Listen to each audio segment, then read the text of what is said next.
Ве поздравувам, браќа и сестри, и посакувам Божи благослов.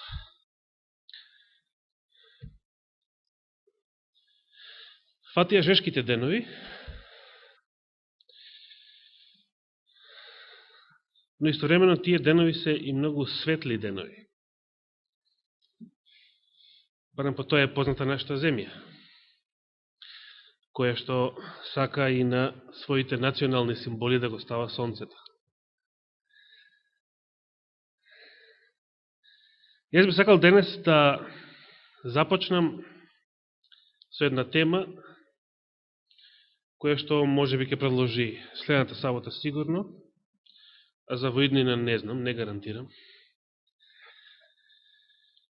И пред да ви кажам зашто се работи, би сакал да ве подсетам на една моја изјава од Квадраци мејатата сабота, но пред да го направам и тоа, ќе отвориме заедно во Евангелието според Јован, 5 глава.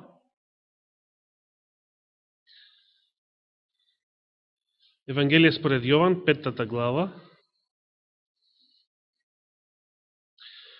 Последно време многу интересни теми ми се вртат, кои што имаат врска со ова Евангелие, и тоа сосем случајно, значи, независно од тоа што секоја сабота попладне се зборува за Јован.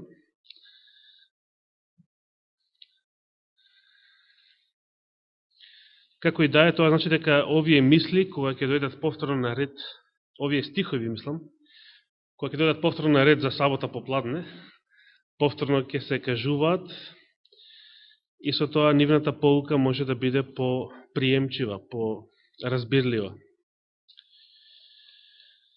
И ги прочитам познатите зборови кои што Исус ги кажал пред Синедрионот во 39 стих. Вие ги истражувате писмата, зашто мислите дека во нив имате живот вечен, а токму тие сведочат за мене. А потоа вели, но не сакате да дојдете кај мене, за да имате живот.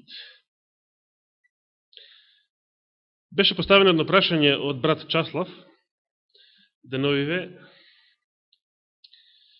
на интернет беше поставено тоа прашање. Што мислите, зошто евреите, иако ги проучувале писмата, значи, ја истражувале Библијата, законот и пророците, не можеле во тие писма да го видат, да го откријат Спасителот, Христа, така што кога тој дошол, ниту пак го препознале, а со тоа ниту и го примиле како таков. Како е може да се случи вакво нешто? Значи, луѓе со години, па ако тука ја додадеме и традицијата, значи со векови, проучуваат Библија, зборовите на пророците, па сепак да не можат да ги откријат во тие зборови, во тие пророштва, во тие книги, сите оние описи на Спасителот, да не можат да го препознаат тогаш кога тој веќе дошол.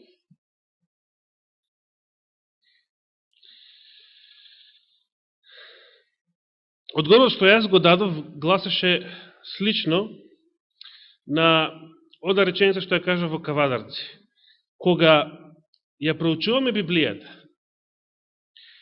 значи во Кавадарци реков вака, кога ја проучуваме Библијата, ние не треба во Библијата да се најдеме себе си во оние текстови кои што зборуваат за слава.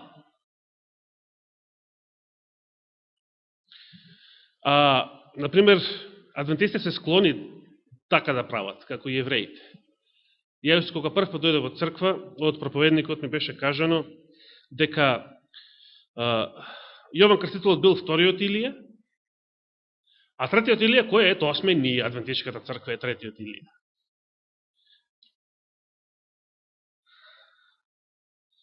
Потоа склони сме да кажеме кој сме ние, односно кој е ангелот во Откровение 18 глава?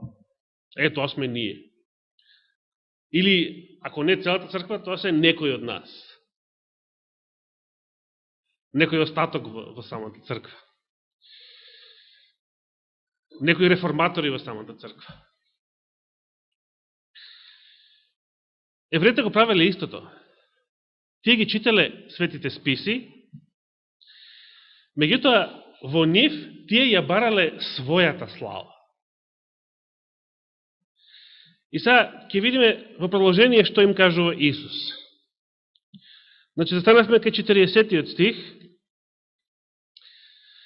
а потоа од 41-тиот надолу се вели: од луѓе слава не примам.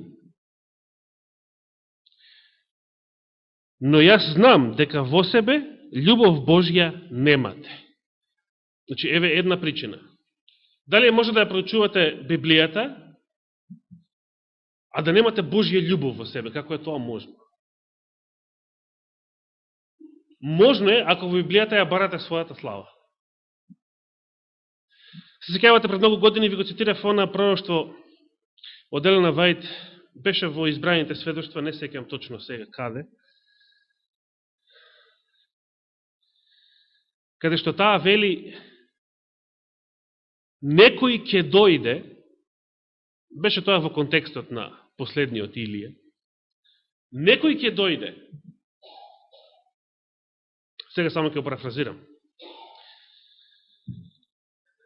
меѓутоа, тој што ќе дојде и кој што ќе ја пренесе, ќе ја донесе пораката на последниот Илија, значи Елена Вајд зборува за него како за некој поединец,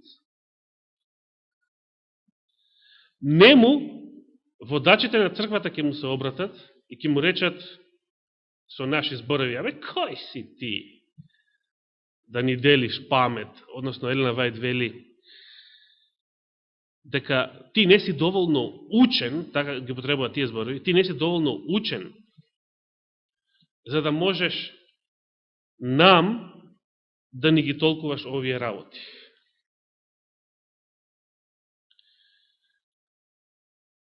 Овие збори може да се применат на било кој во дадена ситуација. Може да се примени на магарето во времето на Валам, односно магарицата, може да се примени на Джонси Вагонер, 1888. Значи, било кој може да дојде денес, поединец, со Божја порака, а ние да го отфрлиме. Зошто? Зато што во нас не постои Божјата. Значи, како прво ние не можеме да препознаеме. Треба да имаме мудроста да препознаеме. А и мудроста и љубовта Божја се од Светиот Дух. Брат Бочев спомена во поуката, постои разлика помеѓу смелост и дрскост. Еве, си дозволувам, или си земам храброст да речем, зашто јеховините сведоци оставаат впечаток на дрскост кога одат да мисионираат. Па тие како прво верува дека Светиот Дух не е личност, туку дека е некоја безлична енергија. Според тоа како е можно тие самите да го имаат Светиот Дух, кога го порекнуваат како личност. Затоа тие често пати оставаат дрзок впечаток во своето мисионирање. Добре, да не навлегувам понатаму. Понатаму Исус вели, и еве сега кој е клучниот елемент: јас дојдов во името на мојот Отец и не ме примате.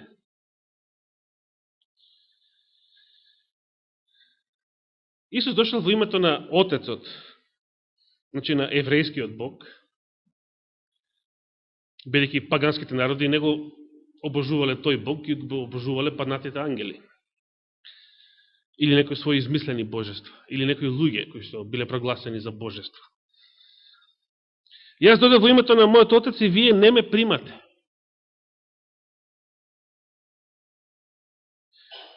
Но сега забележите го вториот дел од стихот. А некој друг, ако дојде во свое име, ќе го примите. Видите колку интересно.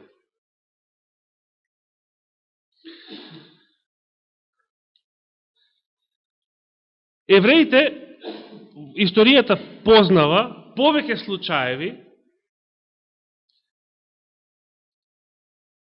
на лажни месии, кои што дошле, го повеле народот во еден занос, верски фанатизам, до таму што и кренале востанија против римската власт или против било кој непријател од разни времења, се прогласиле себе си, значи, за Месија, и сето тоа завршило со пропаст и катастрофа. Последниот таков лажен Месија беше Симеон бар Кохба од второто еврејско востание во вториот век, кога Ерусалим повторно бил разурнат до темел, храмот веќе бил разурнат едно 60 години пред тоа, во првото востание. Но овој пат целиот Ерусалим бил разурнат до темел и царот Адријан наредил сите евреи да бидат иселени од Палестина и никој, ниту еден евреин да не смее веќе да живее во Палестина после тоа. Значи, тоа беше дефинитивен крај на старото еврејство. После тоа евреите, значи, како бескуќници живеат само во диаспората со векови, се до средината на 20 век, на минатиот, значи, кога повторно се населуваат во Палестина и ја формираат современата држава Израел. Зошто евреите биле толку склони и толку лесно приемчиви за лажни месии, за лажни Христоси? Има во Библијата пример на еден Јуда Галилеец, што се споменува. Самиот Гамалиел го споменува во Синедрионот како пример. Тој живел пред Христовото, пред да се појави Христос, значи кога Исус бил дете, да речеме, во Назарет. Го повел народот во бунт против римјаните, но сето тоа се завршило страшно. Гамалиел веројатно не сакал да каже нешто повеќе, дека човекот се прогласил за Месија, туку само кажал дека Јуда Галилеецот излегол и мислејки за себе си дека е нешто. Или што би рекле ние, некој и нешто. Денеска. Зошто евреите биле склони да прифаќаат лажни месии? А вистинскиот Месија бил толку тежок за прифаќање? Значи, освен љубовта Божја што ја немале, тоа веќе беше споменато во 42 стих, видите што се кажува во 44 понатаму. Како можете вие да поверувате? Кога примате слава еден од друг, а славата што е од единиот Бог не ја барате.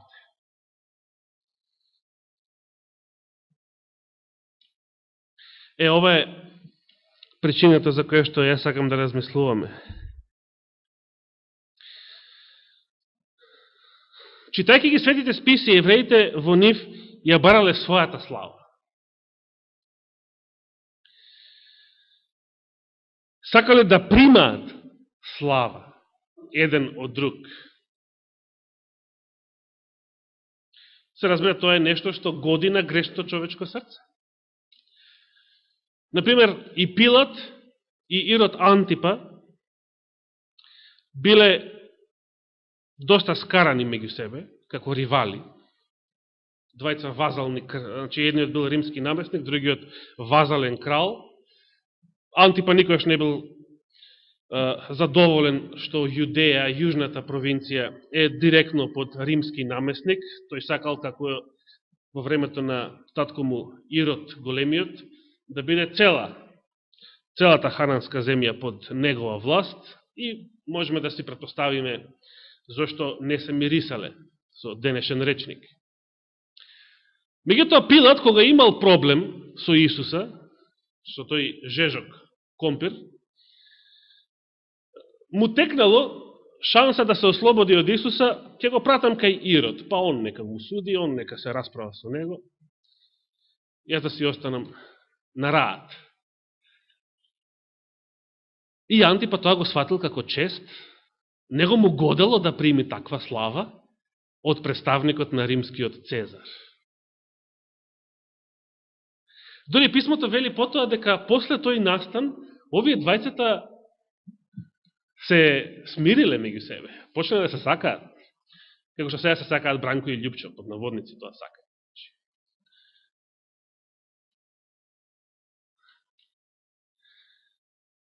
Луѓето се склони и сакаат да примаат слава еден од друг. Тоа е во нашата грешна природа. Меѓутоа, во нашата грешна природа не е својствено да ја бараме славата на друг, па дури ако тој друг е единствениот Бог.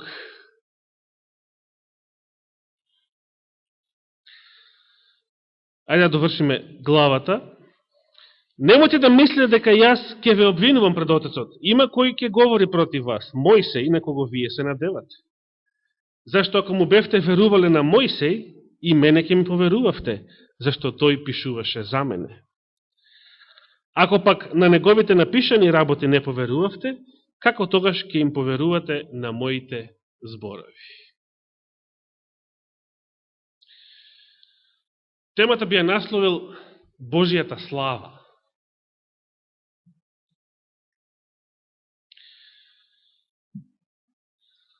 Еврејскиот народ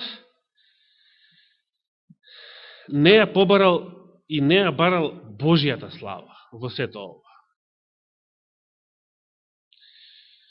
Бидејќи копнел по својата слава, тогаш било многу лесно да се прифати и лажно учење, да се прифати и лажен Христос, лажен Месија. Зошто? Бидејќи сите тие, како денешните политиканти, на народот му ветуваат слава. Лесно ќе се најде некој кој што ќе ни понуди слава. Самиот Луцифер, кога не можел да го скрши Исуса во првите две искушенија во пустињата, која беше третото? Му понудил слава. Како можело и тоа да запали, кога Божиот син се откажал од многу поголема слава, доброволно, па сега ќе запали славата што ѓаволот ја нудел од овој свет. Знаете, пред некој ден случајно видов, не се ни сеќавам каде го видов, дали на интернет или во некој весник, или во некоја реклама, не се сеќавам каде го видов. Меѓутоа, вака глаша реченицата.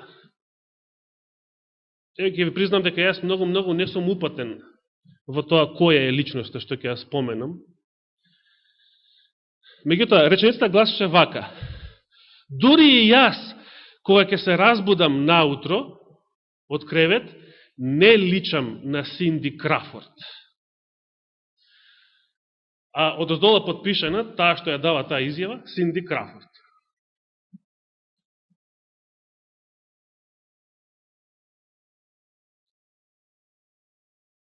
Ја не знам како личи Синди Крафорд, ниту на Сабајле, ниту на некој друго место. Меѓутоа претпоставувам, а поправете ме ако грешам, дека се работи за личност која што грешниците од овој свет ја сметаат за славна.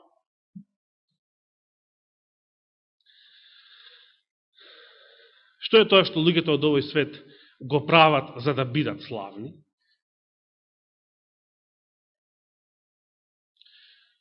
Значи, тие кога се разбудат Сабајле, личат на вампири, односно, како што се изразил Мартин Лутер за себе си, јас не сум ништо друго, освен една скапана вреќа со црви. Бидејќи ние сме живи трупови, тела кои што се распаѓаат. Старењето не е ништо друго, освен распаѓање.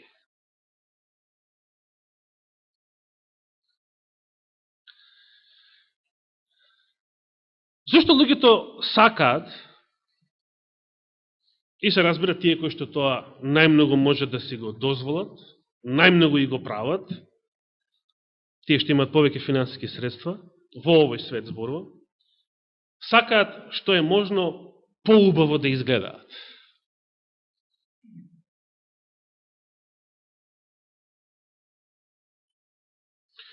Еве да прочитам еден цитат од книгата на Милош Богдановиќ "Потекло и деградација", на 48-та страница од книгата. Како може поинаку да се објасни, односно тоа ќе го прочитам после тоа, прво овој пасус. Склоноста на човекот кон секое надворешно украсување, шминкање, ставање на себе разни пудери, драгоцени, блескави драгоцени камења, благородни метали, ја открива неговата потреба да ја сокрие, да го сокрие срамот на својот реален изглед и пред себе, и пред другите,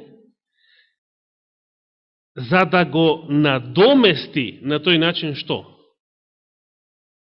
Недостигот на некогашната Божја слава. Јас тука би го прекинал цитатот.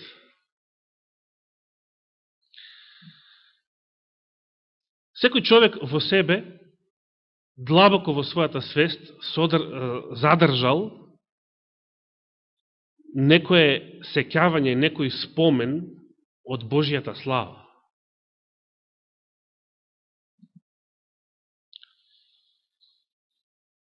Еве сега вториот пасус што го започнав пред тоа. Како поинаку да се објасни човековата примена на поимот кој што го опишува сјајот на светлината, на изгледот на некоја личност, кога понекогаш можеме да слушнеме како луѓето велат, неговото лице блеска од радост. Свети од радост.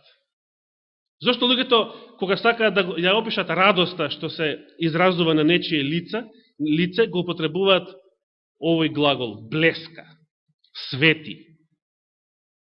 Зошто светлината е во прашање?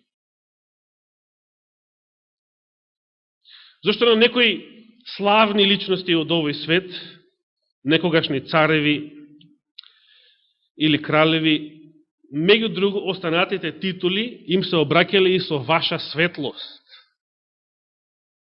Не знам дали тие светеле некако. Зошто во човековата свест, ако некој свети, тоа е поим за слава. Знаете, кога еден обичен ангел, најмалиот во Божито царство, би се прикажал денес во Холивуд, например,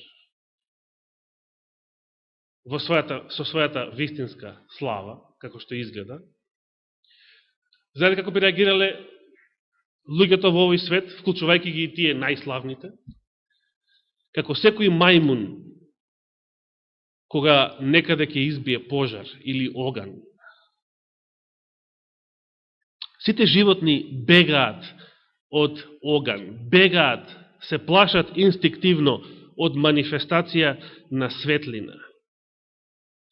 Неочекувано. Најчесто тоа е оган. Ако човекот настанал од животни, би требало и тој така да реагира. А не во својата свест да бара начин како да изгледа пославен и пославен, што е можно, ако е можно дури и да свети.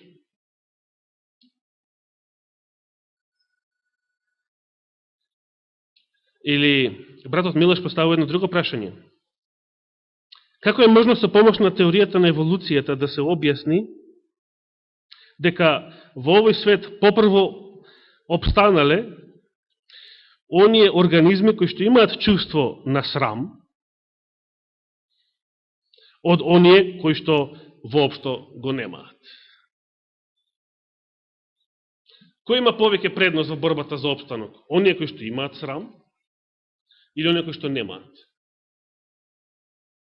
Значи, според тоа што самите луѓе го говорат во светот, кој повеќе успева во овој свет? Ако подуспева се подразбира што повеќе пари, што повеќе власт, оние што имаат срам или било каков поим за чест, или оние што го немаат? Што го немаат. Според тоа, ако човекот настанал според еволуција, на страна што не можел да настане така, но ако би настанал, тој во себе никогаш не би требало да чувствува срам, да има свест за слава, чест, од една страна, и за срам, голотија, од друга страна. Видите, денеска живееме во свет кога луѓето се најрасипани од било кога порано, значи неморалот е најнизок од било кога порано, па сепак се уште не гледам луѓето да почнат голи да одат на улица. Дори никога е лето, само освен на некои плажи се разбира, но се уште луѓето имаат срам од голотија. Зошто е тоа така? Зошто животите не се срамат што се голи?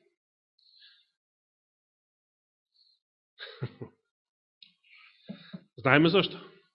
Апостол Павле вели, сите сгрешија, Римјаните 3 глава, 24 стих, ако не се лажам, и се лишени или ја загубија Божјата слава. Што представува таа слава? Што представува Божјата слава?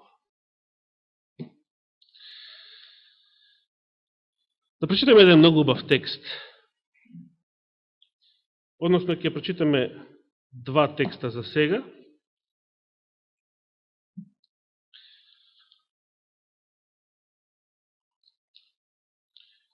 Прво да отвориме во второто послание до Коринтијаните. Познати зборови исто така.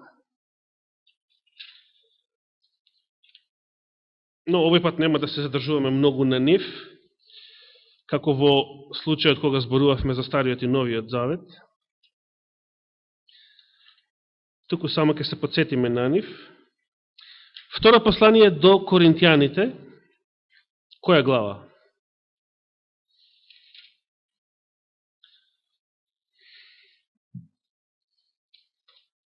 Треба да погодите на која глава ќе отидам.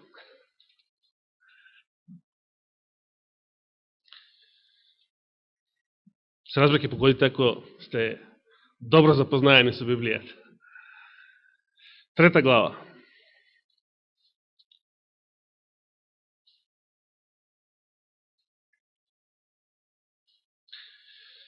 Гледам од кој да почнам пред тоа, да не биде...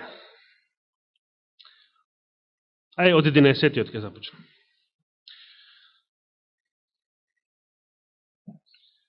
Зашто, ако е славно она што е минливо, тоа беше Стариот Завет, тогаш многу пославно ќе биде она што е трајно. Се мисли на Новиот Завет. Имајќи пак таква надеж, ние действуваме со голема слобода, вели апостол. А не како Мојсей, што ставаше превес на лицето свое, за да не можат синовите Израелови да го видат крајот на тоа што е минливо. И сега тука апостол Павле ни ја дава истата причина што Исус им ја кажал на евреите во Синедрионот, зошто тие не можат да го препознаат Него и да го видат крајот на тоа што е поминливо, значи на Стариот Завет. 14 стих. Но умовите нивни заслепеа, бидејќи и до ден денес кога се чита Стариот Завет, им стои истиот превес.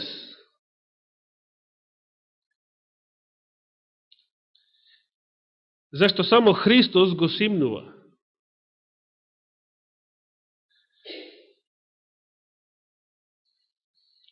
Овие збори подсетуваат на оние од апостол Лука. Тогаш им го отвори умот да го разберат писмото. Исус им го отворил умот на своите ученици да го разберат писмото. Значи, Христоите ученици 3,5 години одејки со Исуса, гледајќи ги нивните чуда, слушајќи ги нивните зборови, се уште не го разбирале писмото, се уште им стоел еден превес пред очите. Исус им го симнал тој превес дури после своето воскресение, бидејќи се вели дека им го отворил умот за да го разберат писмото. Меѓутоа на повеќето евреи умот им останал ослепен, затоа што само Христос може да го отвори, само Христос, вели Павле, може да го симне тој превес. Сега тој превес не е на нечие лице, како во случајот со Мојсей, туку во нивните срца. 15 стих вели, па така и до ден денес кога се чита Мојсей, превезот им стои на нивното срце. Но кога ќе се обратат кон Господ, превезот им се симнува. А Господ е духот, каде што е духот Господов, таму има слобода. И сега 18 стих, ние пак сите со откриено лице, како во огледало, гледајќи ја славата Господова, се преобразуваме во истиот лик од слава во слава, како од духот Господов. Апостол Павле вели дека новиот завет, за разлика од стариот, просто кажано, представува директно гледање, способност директно да се гледа и да се живее во присуство на Божјата слава. Затоа на новиот завет не му треба завеса, како во старозаветното светилиште, која што ќе ги штити евреите од онаа слава што била во светињата на светињи, во која што само еднаш годишно смеел да влегува првосвещеникот, а и тој со голем страв.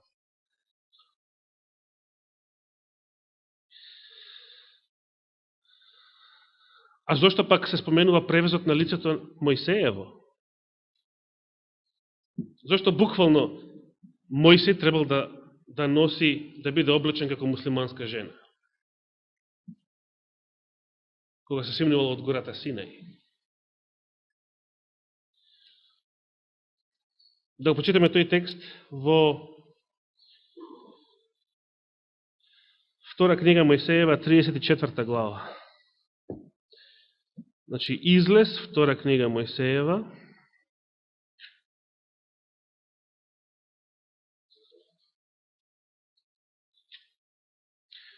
34, тоа би било последната глава од оваа книга.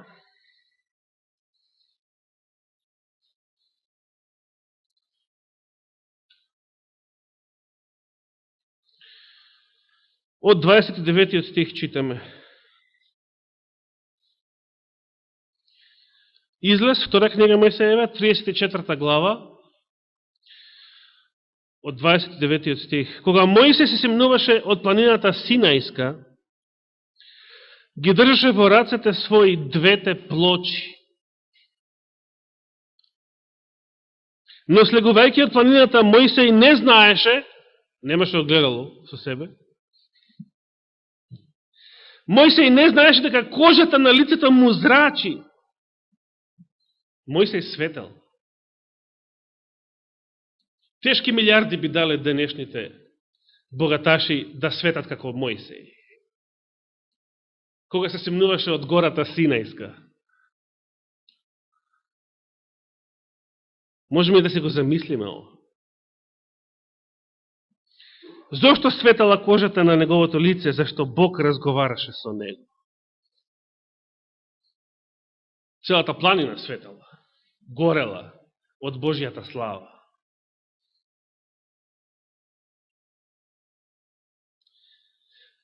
Тридесетиот стих. И бидејќи Арон и сите израелски синови го видоа Мојсей како и тоа дека лицето му зрачи, се плашеа да се приближат до него.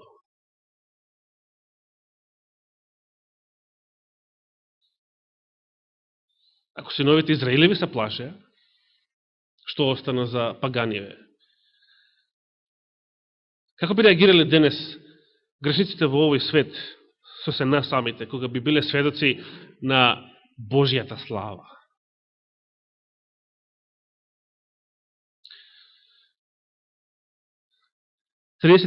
стих, 34 стих.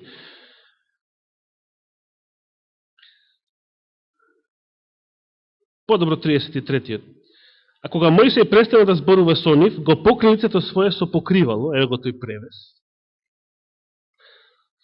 Но кога Мојсей излегуваше пред Господа за да зборува со него, го креваше покривалото, додека не излезеше. А штом ќе излезеше, им кажуваше на синовите израелски се, што му беше заповедал. Тогаш синовите израелски го гледаа лицето на Мојсеево како зрачи. Мојсей пак го покриваше лицето свое со покривало, додека пак не влезеше да зборува со него. Овде гледаме дека Божиот народ, евреите, не можеле да ја поднесат Божијата слава.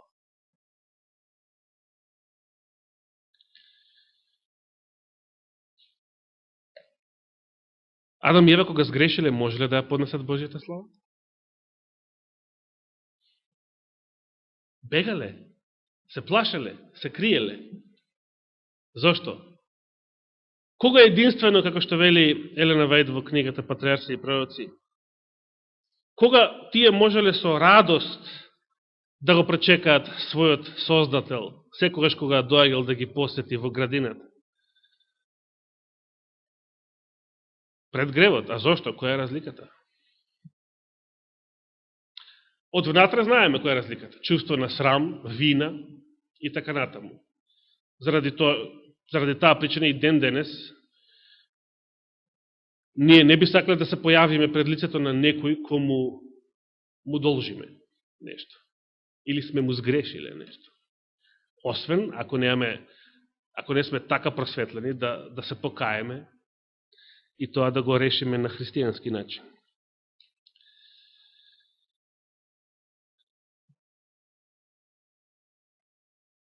Од надвор, затоа што тие на себе ја носеле Божијата слава.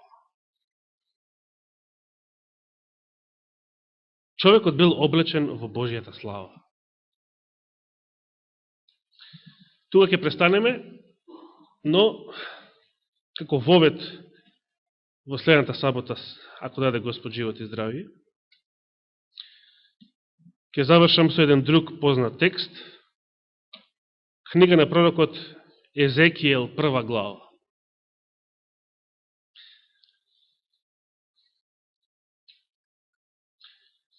Еве повторна ситуација кога Израел бил посрамен, поразен, одведен во вавилонско робство, Ерусалим и храмот порушени, целата нивна гордост разбиена.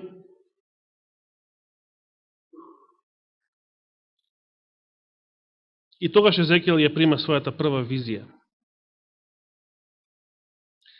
Зборувајќи за оние животни што ги видел, слични на оние 4 суштества во Откровението,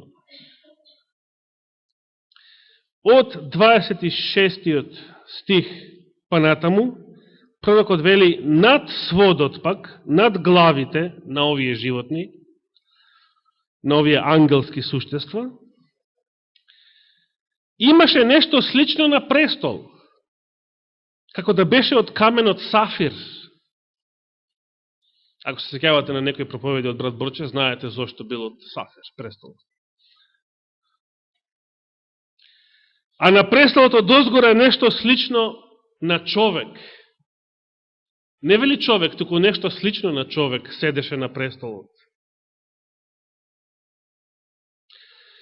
И видов потоа нешто усвитено како бронза, а внатре во него наоколу оган, од бедрата угоре, а од бедрата удолу видов слично на оган, а околу него имаше светлина. Како што изгледа виножитото во облаци во дождовен ден, таква беше таа светлина наоколу, која што блескаше од овој што личеше на човек. Кој бил овој што личеше на човек?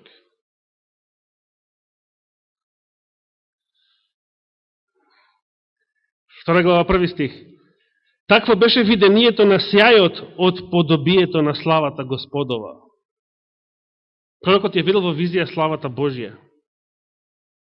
Кога го видов тоа, паднав ничкум и го чув гласот на оној кој ми изборуваше и тој ми рече: Сине човечки, стани на нозе и јас ќе говорам со тебе. Кој е тој што му зборува на пророкот? Кој е тој човек што седеше на престолот? Тоа не е човек.